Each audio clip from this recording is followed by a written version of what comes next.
La 4G Batelma vous présente Nivavo. Les inscriptions pour la rentrée du second semestre sont ouvertes. Rapprochez-vous du CNAM Madagascar. Apprendre au CNAM change votre vie. Yes, oui CNAM. Nulchano ni Fampalalambavo.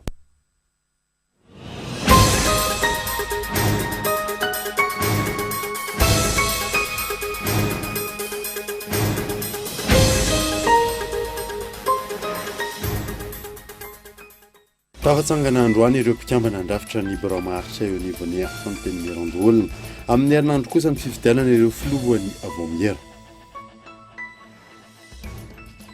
no tanterahana androany ny fifarabana tratra ny taona vaovao ho an'ny antoko malagasy miaramiainga akoatra ny teny firaritsoa ho an'ny mpikambana rehetra na mafisiny filohan'ny antoko ajoandrenany arivelo androany fa antoko velona ny MMM. Amitombatra ny isan'ny ireo trabona vokatry ny fandalovan'ny rivodoza Eloizy isan'ny voamafy ny faritra Analanjorofo akoatra ny sekoly maro izay simba tanteraka misy ihany koa ireo tetezana tapaka omafy ny saza miandry an'ireo mpanao taxi moto eto Antananarivo ho ny tompon'andraikitra izay nanamafy fa voarara ny fampiasana azy ireny akoatra ny lozam-pifamoivozana mampiroborobo ny asan'ny Jolay izy ireny ho ny oveonivony komuna. Maresaka iraisam-pirenena anjifa ny vaksiny Covid-19 maro avy any Moscou i Hongrie miamahazo vana ny fampiasana ny vaksiny russe Sputnik 5 ankehitriny raha toka tsy mbola nahazo alalana avy amin'ny fahefana momba ny fahasalamana amin'ny vondrona Europiana izany. Ny andidiny bevatra.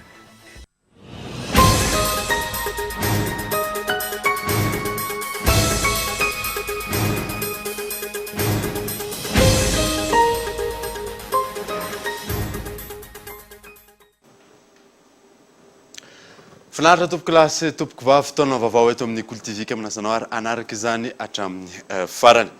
Lalimotsika ny vaovao dia tafatsangana androany ireo mpikambana andrafitra ny baraomaharitra ny onivony anteny mirandoolona amin'ny herinandro kosa ny fifidianana ireo filohan'ny avoamiera ny laharana Evson. Fifidianana efatra sosina no natao teny amin'ny anteny mirandoolona androany. Natolotra ho filoha isolotena ny avy any amin'ny faritany avaratry ny nosy i Imbiky Erlaz ka lany tamin'ny latsabato zato isanjato i Nicolas Rabe Mananjara no natolotra ireo loholona ho filoha lefitra isolotena ny avy any amin'ny faritany Antsimo ka nahazo vato 17 tamin'ny mpifidy 12 iandraikitra manokana ny faritany Antananarivo, ny faritany Toliara ary ny faritany Fianarantsoa. Totosa androany ihany koa ankilan'ny fifidianana questeur ka i Ferdinand Edy Serge no natolotra ary nahazo vato 17 tamin'ireo mpifidy miisa 12. Lany tamin'ny latsabato zato isanjato amin'ny toerana mpampiakateny jeneraly i Rasolo Ndratsimba Raymond. Ambara zany falany folefitra ho an'ny faritany avaratra ny olona Imbiky. Ambara arak'izany falany folefitra ho an'ny faritany Antsimo ny olona Nicolas Rabe Mananjara. Falany mpampakateny jeneraly ny olona Rasolo Ndratsimba Raymond. Marina tokoa fa mafesa-danja izany fipisana napetraka reo izany. Ny tena krilery no natolotra nilatsaka ary nofidinareo tamin'izany atotanisa mafesatra dia mafesatra izany. Eto dia manome toky anareo ny tena fa tsy ho filoha-lefitry ny tena fa ho filoha-lefitra ianareo rehetra izay nametraka ny fitokisana. Ho filoha-lefitra ihany koa ho antsika izay mifidy anareo izany hoe ireo mifidy vaventy izay mifidy anareo rehetra tany amin'ny toerana rehetra nisantsika. Ho filoha-lefitra ihany koa hitsinjo ny tombotsoa manokana ireo collectivité territoriale décentralisée izay ahity anteny mirandoolona ity. Mariana fa ny fifidianana ny mpikambana ao amin'ny biro maharitra no notontosaina androany fa amin'ny herinandro indray vao iroso amin'ny fifidianana ireo filohan'ny voamera. Nambaran'ny filohan'ny anteny mirandoolona fa mbola eo ampiandrasana ny fitsipika anatiny mifeny anteny mirandoolona na Sipantsina ny eo anivony anteny mirandoolona amin'izao fotoana izao. Fivirina androany dia misaotra antsika rehetra naharitra hatramin'ny farany. ny tanterahana androany ny fampiarabana tratry ny taona vaovao ho an'ny antoko malagasy sy miara-miainga akoatra ny teny firarintsoa amin'ny mpikambana rehetra na mampisy foloan'ny antoko ajo Andriananarivelo ho androany fa antoko velona ny MMM Ivrichard. Androany faharoa amby roapolo ny volana janoary no tontosany fifampiarabanana tratry ny taona 1 ho an'ny antoko malagasy sy miara-miainga. Fotoana nitondran'ny mpikambana ny teny firarintsoa ho an'ny filohan'ny antoko ajo Andriananarivelo sy ny ankohonany. Ireo olom-boafidy eo anivon'ny antoko sy ireo mpikambana birao maharitra ihany koa. Nitondra ny teny firarintsoa ho an'ny mpikambana rehetra ihany koa ny filohan'ny antoko androany. Na mafisina hatrany ankoatr'izay ny mahantoko velona sy mandray andraikitra ny malagasy miara-miainga. Zava-dehibe ny taona 2024 satria araka ny voalaza teo nanamary antsika fa antoko velona ary manana mahizy azy ny antoko malagasy miara-miainga satria nandray anjara tamin'ny fifidianana rehetrarehetra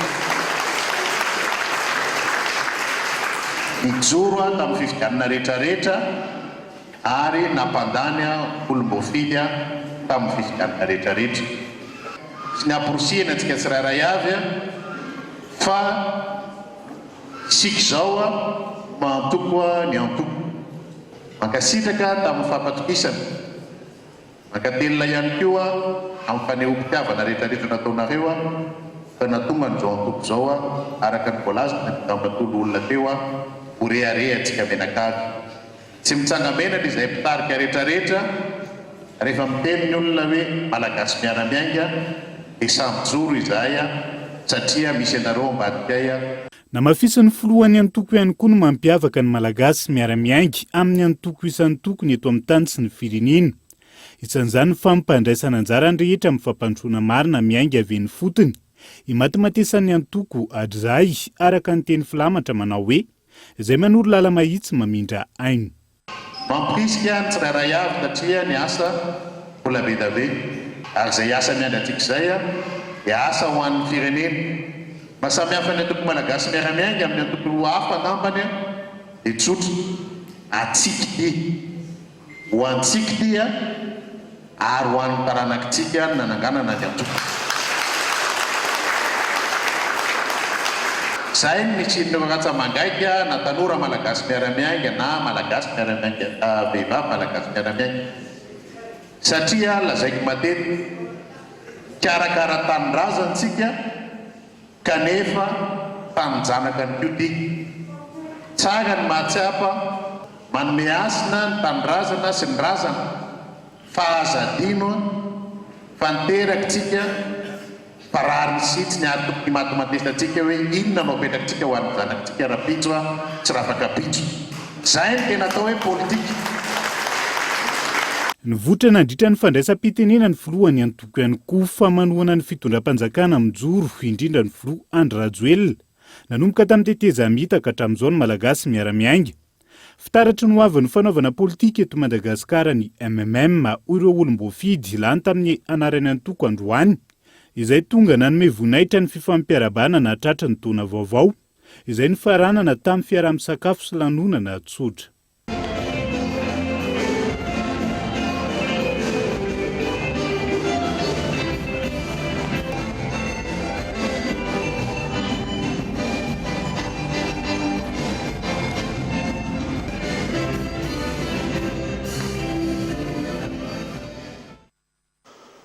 Ho fitsinjovana manokana ireo fianakaviana sahirana ny fahatongavan'ny vary izay nafarany avy any ivelany hoy ny ministry ny fambolena tamin'ity androany ity. Ankoatr'izay dia tsy maintsy ho tratra ny fahaleovantena arabarin'ny Madagasikara raha ny fanazavana azo iona saina.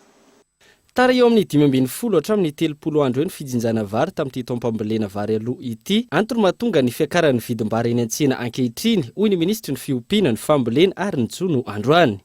Efa mandeha ny fijinjam-bary amin'ireo faritra sivy manao izay vary aloha izay ary amatsy ny tsena sy ampena ny vidim-bary raha ny fanazavana hatrany.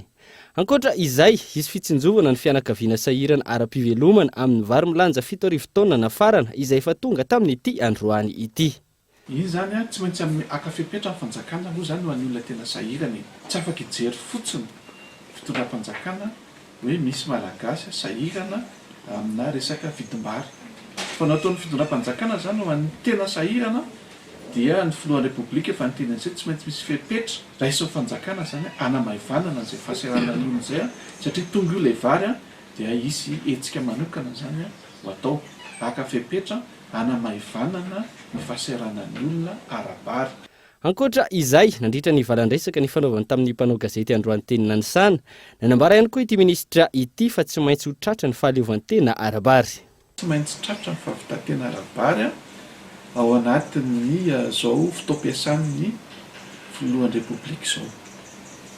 Eo ny fanitarana ny velaran-tany na ny fambolena vary an-tanety na ny vary anaty rano fa zay dia mahatoky tanteraka fa ny fahavitantena arabary ho tratratsika. Ao anatin'izany koa zany paikady lehibe ny ampiasantsika n'ilay ataontsika hoe masomboly tena mamokatra na le semence à haute performance na vokatra eto toeran'io na vokarina any amin'ny sehatry ny fikarohana reny dia ahafahantsika mampiakatra avy hatrany ao anatin'ny vao mampiasa manolo an'ilay masomboly fotsiny ianao dia ny vokatra manaraka eo dia efa avoroeny amin'ny vokatra zay efa misy na tsisy zavatra hovaina arany ny lafiny ara-teknika na ny velaran-tany. Andrasana ny fanapariana izay masomboly ambara ny ministry ny fambolena sy ny fiompiana ary ny jono izay mba hositrany ny tany rehetra manerana nosy ho zaraina maimaimpona na amin'ny fahefa-mividiny ny tany rehetra. Mitombo hatrany ny isan'ny trabona vokatry ny fandalovan'ny Rivodoza Eloizy. Isan'ny voamafy amin'izany ny faritra Analanjorofo. Ankoatra ny sekoly maro izay simba tanteraka, misy ihany koa ireo tetezana tapaka io na saina. Tsy mitsaha-mitombo ny isan'ireo traboina vokatry ny fandalovan'ilay Rivodoza farany teo teto Madagasikara. Raha ny tarehimarika azy teo anivon'ny BNGRC, misy 900 ireo tsy manan-kelofana ao amin'ny faritra Analanjorofo. Ka ao amban'izany no maro indrindra amin'izany. Eo ihany koa ny any Boeny izay misy 320 ireo traboina. Mahatratra 700 ihany koa izany amin'ny faritra Melaka, 273 ao amin'ny faritra Sava ary misy 50 ireo traboina ao amin'ny faritra Sofia. Ankoatra ireo ny ao amin'ny faritra Atsinanana izay misy traboina misy 70. Izany hoe raha totaly androany tamin'ny 4 ora misy 903 ireo traboina manerana ny Madagasikara. Misy ihany koa ny lalam-pirenena, sekoly sy tetezana simba vokatry ny fandalovan'ilay Rivodoza teo raha ny fanazavana. Dia araka voalazako teo ny ao Analanjorofo no anisan'ny voalohany indrindra misy salle de classe simba 720. Ny tena tsy azo ampiasaina misy 6 hatreto aloha. Ny any Boeny misy 50 ny misy fahavoazana azo amboarina malakilaky zany. Raha totaly ireo dia any amin'ny 270 no isan'ny sekoly voamafy. Ny lalana koa dia misy route nationale maromaro, ny RN32, ny RN6, RN1, ny RN4, 53, sy ny 6. Dia misy ny tena hoe pont tena netin'ilay rano mihitsy raha tsy teny any amin'ny distriktan'ny Antalaha ao anatin'ny commune ambanivohitry Ambohitra lalana. Dia ao anatin'ny ao koa Ampanovana ny fokotanin'ny Ampandrona Rahoby. Ireo zany lasa mihitsy lay pont. Zany hoe zany tena tsy azo andanana mihitsy ny lalana. Nisy ihany koa androany nisidana nabakabaka ny araha ny BNGRC sy ireo mpiara-mombona antoka aminy ny tarafana ny takaitra rehetra sy jerena ny fanatevenana ireo fanampiana. Any Tomasina kosa indray dia mpiasa misa 470 no nahazo fiofanana tamin'ny alalan'ny tetikasa Padev. Loha hevitra maro no voaresaka ary isan'izany ny torolalana momba ny fahazahon-dalana manangana trano fa eo ihany koa ny fanarahana ny fenitra ny plan d'urbanisme fanadina. Ny faran'androany ny fanamafisana traikefa ho an'ny mpitantandrara eo anivon'ny commune ambonivohitra Tomasina. Mpiasa miisa 430 ambany fitantanan'ny ministeran'ny fanajariana ny tany sy ny asa vaventy ireo ny sitraka fiofanana tamin'ny alalan'ny tetikasa Padev ireo tany an-toerana, fiofanana izay miompana amin'ny fandrindrana ny tanàna. Ny formation hitanareo moa dia formation nomen'ny Padev izay ministeran'ny aménagement du territoire zany tena hoe miay azy. Dia io formation io dia natokana ho an'ireo atao anatin'ny commune zao ny mahazo formation zany na renforcement de capacité dia ny ao amin'ny direction ny ressources humaines dia ao amin'ny urbanisme. Ny antony dia tsotra hoe raha tiana ilamina ny tanàna dia tsy maintsy ny ao anatin'ny commune urbaine dia ny urbanisme zany mandrindra ny filaminan'ny tanàna. Zany anefa dia mila fitaovana iasana. Ny fitaovana iasana dia ny lalàna. Ny lalàna izay mandrafitra hoe inona daholo ireo taratasy ilaina sy fepetra ilaina zay vao afaka manorina ny olona anankiray. Dia zay rehetrarehetra zay zany sy ny plan d'urbanisme directeur zay tsy voahaja, ary misy moa ny PUDIS sy ny PUD zay niarana ny asa tamin'ny JICA zay miasa amin'izao fotoan'izao zany dia namenan'ireo mpiofanareo zany rehetrarehetra zany mba ahafahana mandrindra mandamina ny tanàna. Isan'ny asa mafy miandry ny ben'ny tanàna sy ny ekipa ny famerenana amin'ny laoniny ny rindran-damina momba ny fanorena trano, manoloana ireo lakan-drano maro izay miantoka ny fiverezan-drano ary ny famerenana amin'ny abiantolo ireo lalam-pasika izay efa maro ny lasa metery taty aoriana ka mampanahirana amin'ny famonjena vony. Ny farany androany ity zany dia ny fampiofanana ireo mpiasan'ny commune no natao ary ny andro androany dia nirahana amin'ireo architecte, ny géomètre, ireo mpandraraha rehetrarehetra izay misehatra ao anatin'ny tanàna, fandrindrana ny tanàna sy fanamboarana ny tanàna. Ny fizotrany dia fanomezana information, fanomezana vaovao sy fampafantarana amin'ny olona ireo lalàna sy ireo drafitra rehetra entina andrindrana ny tanàna sy ny fanajariana ny tanàna. Raha atao indray miteny dia anana tanàna mirindra isika, izany hoe na ireo trano tsy hisy intsony ireo karazana trano izay miorina any amin'ny toerana tsy tokony hipetrahany toy ny eny ambony canal na eny amoron'ny lalana.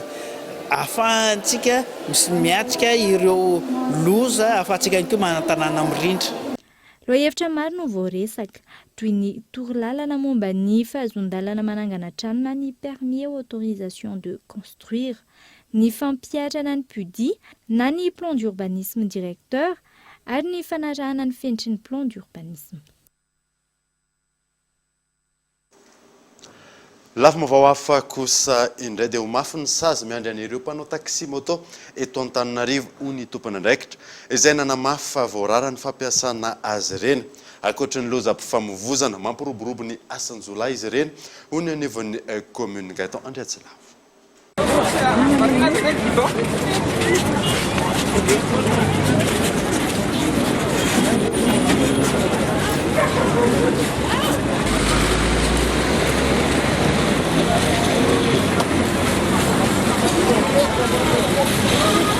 Mitohy hatrany ny fanenjehana ireo taxi moto eto amin'ny farim-piadidiny ny tanàna Antananarivo.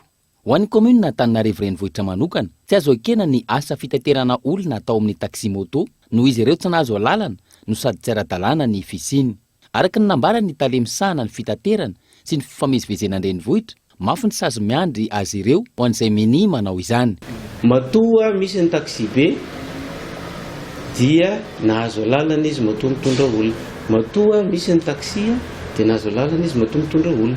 Fa ny taxi moto zany tsy misy nanome autorisation azy hanao an'io asa donc tsy ara-dalàna tanteraka ary tena mavavaintsy azy izahay tsy mitsitsy fa zay tratranay dia mazava ny resaka metra forera avy hatrany ary 10 jours tsy latsaka io fa dia asakasaky ny mbola anoy fa ny izahay eto ny commune urbaine Antananarivo dia milaza tsy mampafantatra ary ataontsika hoe mampitandrina an'ireo izay mbola mini ihany ireo mpanao taxi moto ireo hoe rehefa tsy nahazo lalana ianao dia aleo tsy manelingelina ny arabe, tsy manelingelina an'ireo ataontsika hoe asa fitaterana toy ny taxi sy ny taxi be izay nahazo lalana.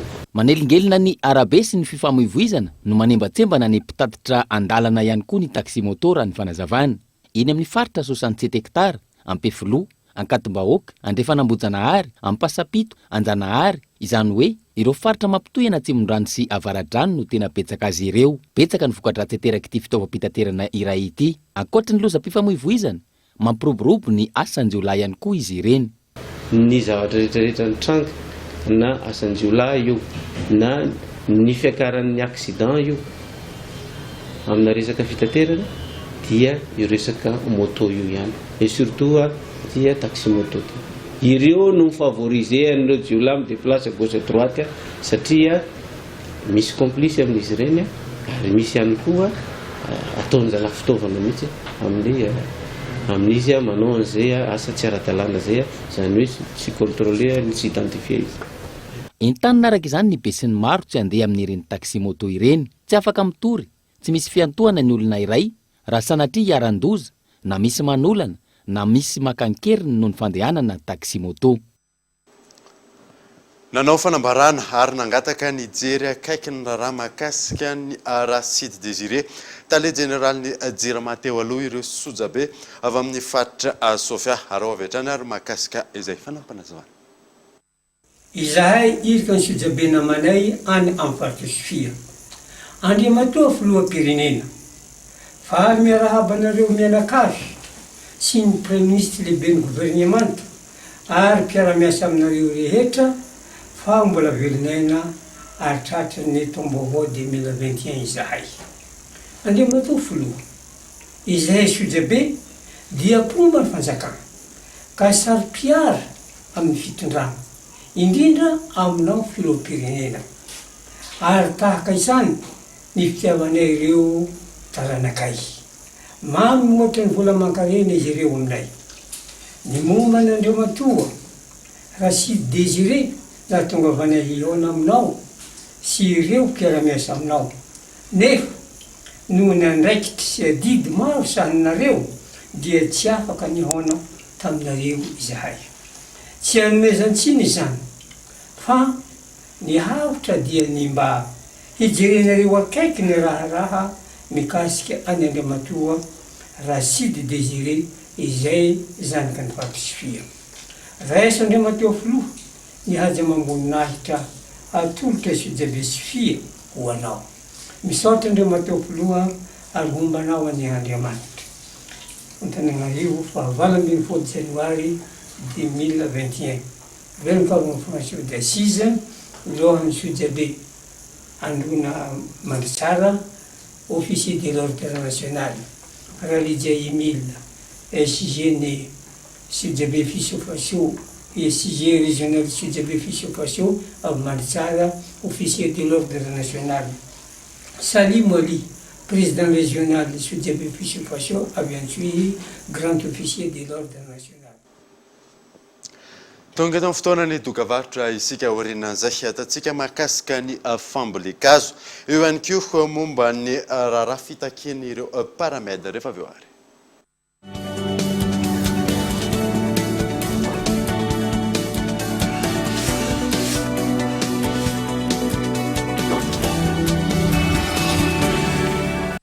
Moi, j'ai ma passion.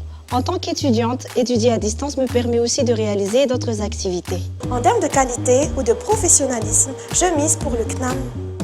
Nos diplômes sont sanctionnés par un diplôme d'État français de renommée internationale et est reconnu par la fonction publique. Je confirme les propos de notre administrateur général. Nos diplômés, nos ingénieurs occupent des situations prestigieuses liées à leur formation d'excellence. Les inscriptions pour la rentrée du second semestre sont ouvertes. Rapprochez-vous du CNAM Madagascar. Apprendre au CNAM change votre vie. Yes, oui CNAM.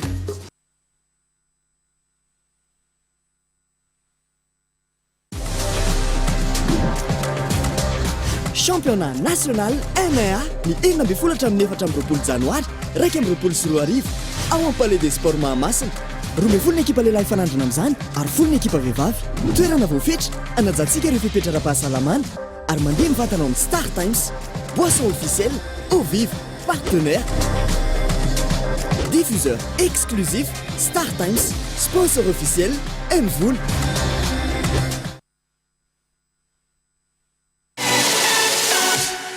Optimisation tarifaire amin'ny vidin-jiro. Izara sokajefatra ny vidin-jiro manomboka amin'ny janoary 2024. Ny tanjony dia ny anamorana ny tolotra eo anivon'ny jirama mba ho fampimirana amin'ny andalana ny saran'ny herinaratra ary ny edina amin'ny fandaniana mihoapapany.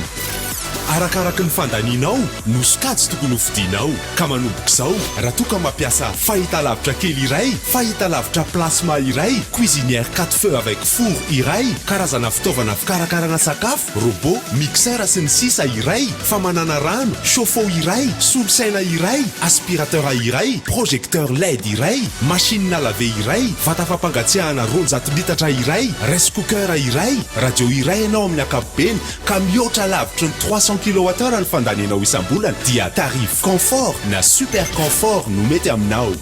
Raha mila fanazavana fanampiny manatony ireo masoivo Jirama na atsony laharana maintso 3547. Tsy dy ny page Facebook Jirama official na ny tranokala www.jirama.mg. Sarobidy ny angov ka tsitsio. Jirama, ny mpanjifa no lahara-pahamehana.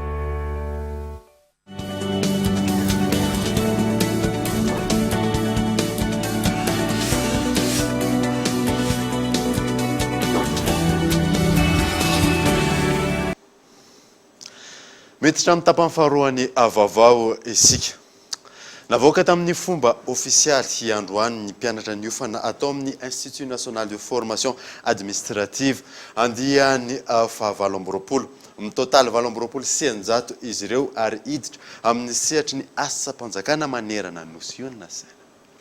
Rehefa niofana nandritra ny rotaona nivoaka tamin'ny fomba ofisialy androany ireo mpianatra misy 720 sy 900 avy amin'ny lalam-piofanana misy enina eo anivon'ny ENFA na ny Institut National de Formation Administrative. Andiany fa 720 ireto mpianatra ireto izay nisalotra ny anarana tafita ary iparika manerana ny nosy.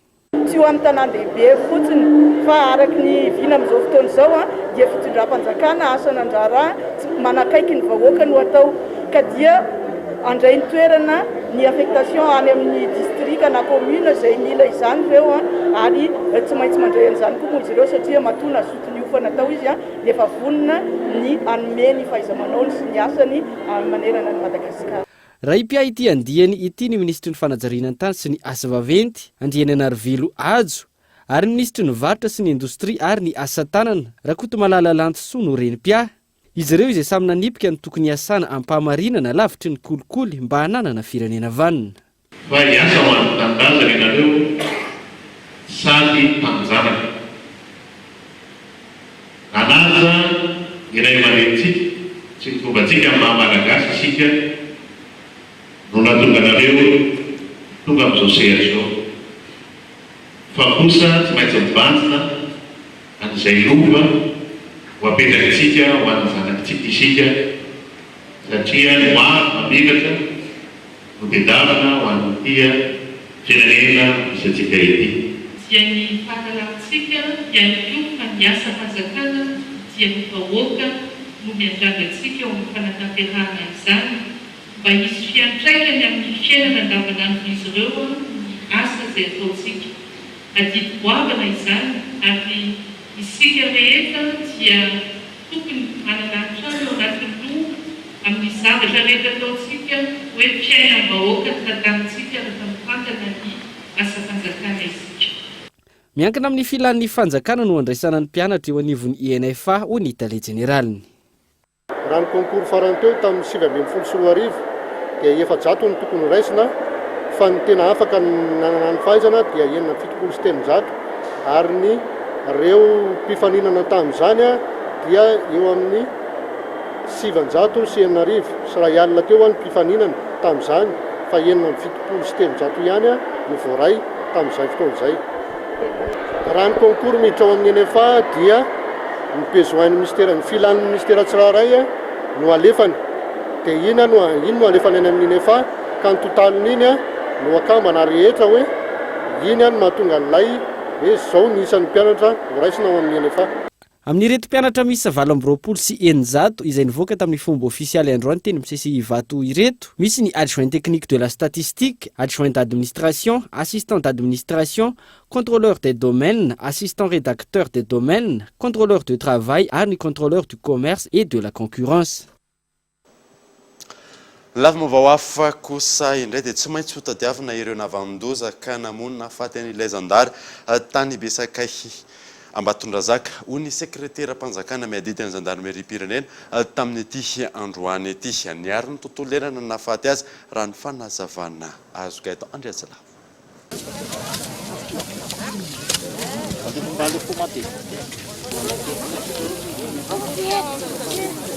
Teny ampanitokana mahitsy no nanatanterahany gendarmerie pirenena ny fambolekazo androany. Teny filamatra androaisina ny hoe gendarmerie pirenena miaro sy mikolokolo ny tontolo iainana. Tena iaro ny tontolo iainana, miaro ary iaro ny tontolo iainana izahay. Ary efa nanao amin'io miaraka amin'ny ministre ny tontolo iainana satria ny gendarmerie pirenena no any amin'ireny toerana, miasa amin'ireny toerana misy fambolekazo ireny na misy dorotanety ireny. Tolérance zéro ny tenen'ny ministre ny tontolo iainana dia izany no mahatonga ny hoe iaro zay ny tontolo iainana miaraka amin'ny ministère ny tontolo iainana ary anasazy sy anafay andreo zay manimba ny tontolo iainana. Mahakasika ilay raharaha nahafaty zandary tany Besakay Ambatondrazaka, nilaza ny sekretera mpanjakana miaditiny gendarmerie pirenena fa tsy maintsy ho karohina ireo izay nahavanin-doza. Fanandrifindrindra amin'izao iainantsika izao zany ny nahatonga anazy lodomandry satria miaro ny tontolo iainana miaraka tamin'ny mpiasan'ny tontolo iainana nahatonga azy lodomandry. Reny tsy avelavela foana reny fa tsy maintsy ho tadiavina ireo izay nahavanin-doza. Tsy androandro tsy andry alina ny zandary manerana ny Madagasikara hitady an'ireo olona ireo iza ny nahavanin-doza. Metimety amin'ireo no mitolo-batana fa tsy hoe sanatria fanenjehany any kianja izy vao azo fa mazava tsara mihitsy voalaza ny texte zany amin'ny ao amin'ny article 327 329 ny code pénal ny naritatsika 121 décret sur le service fa raha ifanenjehany izy ka tsy mijanona na manohatra dia afaka mitifitra anazy ny zandary. Tsaratsara ho anazy ny toa dia manantona ny tobina zandary mba tsy hatongavana amin'izany. Fanomboana ny androany raha ny fanazavana itoy isaky ny herinandro ny fambolena azo ataon'ny zandary ary ty janona raha tsy ny faran'ny volana martsa eny Mboimanga Rova ny fotoana amin'ny herinandro manaraka izay iarahana amin'ny ministera hafa. Ny mahakasika ny fambolekazo sy ny fandraisana anjaran'ny mponina indray ny fanadidina izay nataon'ny agence capsule sy Cool TV FM ny tsy fananana toerana ahafahana mamboly azo no olana voalohany raha fanadidina natao ny alarana avision. Impiry teo amin'ny fiainanao ianao no namboly azo. Io ny fanontaniana napetraky ny agence capsule niarahana tamin'ny Cool TV tamin'ny olo-pirenena misa 700 20 taona ny mihoatra ny 12 sy ny 17 ny volana janoary lasa teo. Raha nivaly ny fanadiadina 250 ireo nanambara fa efa imbetsaka no namboly azo. Ny 30 no namaly fa tsy mbola namboly azo mihitsy.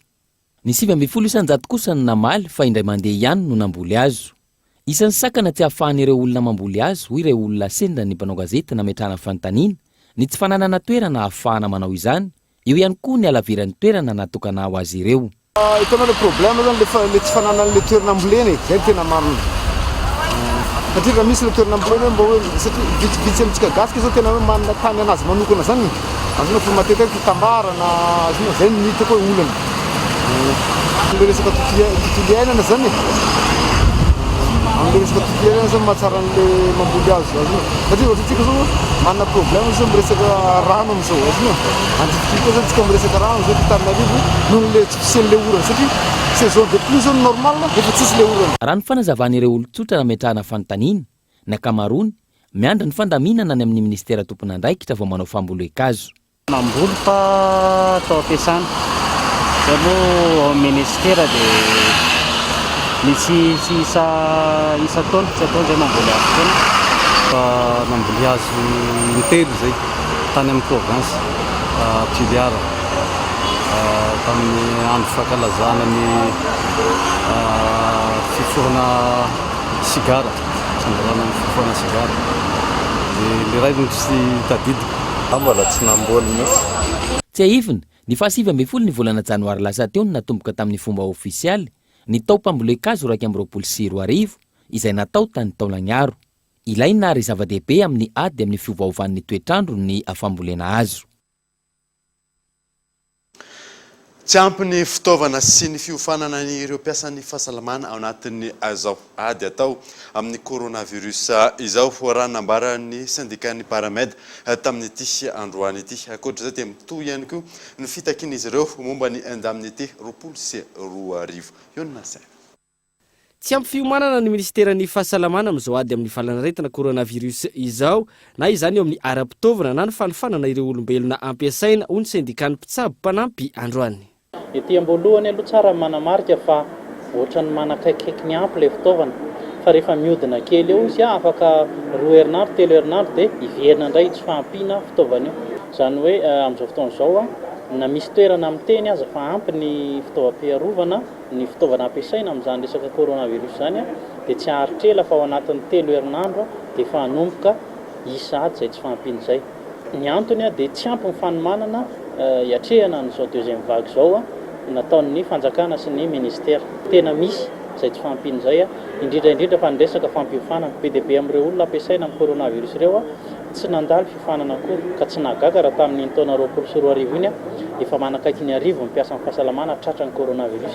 Hatramin'ity androany ity tsy mbola nara ny indemnité ihany koa ireo mpiasan'ny fahasalamana misy 9,000 na manerana ny Madagasikara tambo-karama izay tokony ho azo rehefa nampanantenaina noho ny asa natao tamin'ny fandraisana an-tanana ireo marary tamin'ny taona lasa. Nisy faraparany teo ny fiaonana tamin'ireo tompon'andraikitra isan'ambaratongany izay raha fitinina amin'ny teny tokana dia hoe tsy mbola nazahoana valiteny mahafapo. Ny antony dia tsy mbola misy mihitsy aloha hatreto atao hoe fanomezatoky ny ampiatra ilay lalàna izay zo ara-dalàna ho an'ireo mpiasan'ny fahasalamana ireo. Dia dikan'izany dia mitohintolona izany hoe amin'ny sabotsy fa-telopolo ny volana janoary avy izao dia isy ny fiaonam-be ataon'ny mpiasan'ny fahasalamana eny amin'ny hôpitaly Agera. Molavolana ny paikady hanohizana ny tolona satria ny teny filamantsika ao anatin'izao tontolo izao dia hoe tsy afaka mijanona raha tsy efa azo ny zoa varitry ny lalàna. Lafa mavao hafa kosa indray dia atsangana ny vomiera iraisana intantana ny fitsinjarana ny vola azo amin'ny fiche individuelle de bovin ajorany koa ny organisme public de coopération intercommunale ao amin'ny faritra Iorombe. Gaëtan Andriatsilava. Maro amin'ireo commune ao amin'ny distriktan'ny Io sy faritra Iorombe no misedra olana amin'izao fotoana noho ny tsy fampiny ny fidiram-bola amin'ny alalan'ireo etra sy ny tamberim-bidy isan-karazany. Mbola tsy ampy ihany koa ny fiaraha-miasa sy ny fifanankalozana eo amin'ny samy commune. Arak'izany, nisy ny fivoriana natao tao Iosy namondronana ireo ben'ny tanàna sy mpanolotsain'ny tanàna ary ireo délégué ny boriboritany eo amin'ny faritra notarian'ny governoran'ny faritra Iorombe. Tanjona nisy ny fifanarahana ametrahana fiaraha-miasa matotra eo amin'ireo commune sy ny faritra. Amaritana paikady vaovao ho fanatarana ny fidiram-bolan'ny commune sy ny faritra. Noresahana ihany koa ny fandaminana ny fotoana hanomezan'ny faritra fampiofanana ireo ben'ny tanàna sy ny mpanolotsaina ary ireo mpanangona ny tamberim-bidy. Tapaka nandritra izany fa hatsangana ny voamera iraisana hitantana ny fitsinjarana ny vola azo amin'ny FIB na ny fiche individuelle de bovin.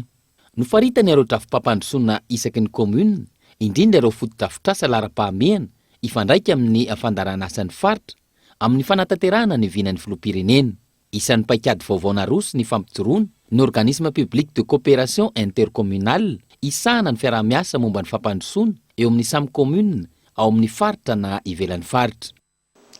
Maresaka iraisam-pirenena kosa indray dia anjifa ny vaksiny Covid-19 maro avao Moscou i Hongrie. Mahazo vahana ny fampiasana ny vaksiny russe Sputnik 5 ankehitriny raha toka tsy mbola nahazo alanana avy amin'ny manam-pahefana ny fahasalamana amin'ny vondrona Europeana izany fanadina.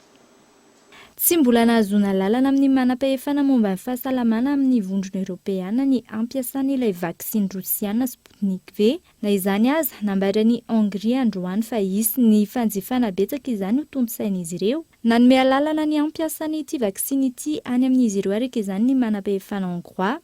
Amin'izao fotoana izao mitombo hatrany ny firenena mampiasa ity vaksiny ity ho fanefitra manoloana ny Covid-19. Ny any Argentin ohatra efa miditra amin'ny fanapariana faharoa ny vaksiny Sputnik V zareo ankehitriny. Ny tany an-toerana ny 13 Desambra 2024 dia efa azo nampiasaina ity vaksiny ity. 5 andro taoriany fahazon-dalana dia nanomboka nanatotosany fanaovam-baksiny vaobe izy ireo. raha ny nambarany manam-pahefana rosianina efa ampiasaina any amin'ny firenena ampolo maro ny vaksiny isan'izany i Venezuela sy Algérie. Ny anatin'ny vondrona Europeana kosa i Hongrie any hatreto no manaiky ny ampiasana ny Sputnik V. dia izay mamarana vaovao tamin'ity androany ity ankatrano nanaraka izany soava tsara daholo tompoko.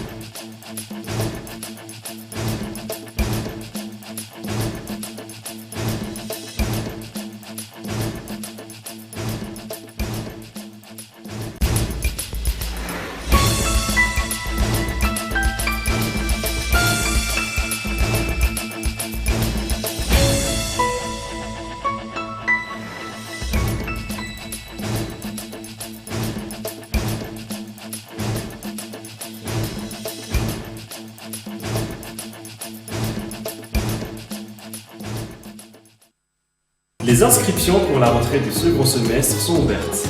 Rapprochez-vous du CNAM Madagascar. Apprendre au CNAM change votre vie. Yes, oui CNAM. Vous a présenté Ni Vavo. La 4G Batelma vous a présenté Ni Vavo.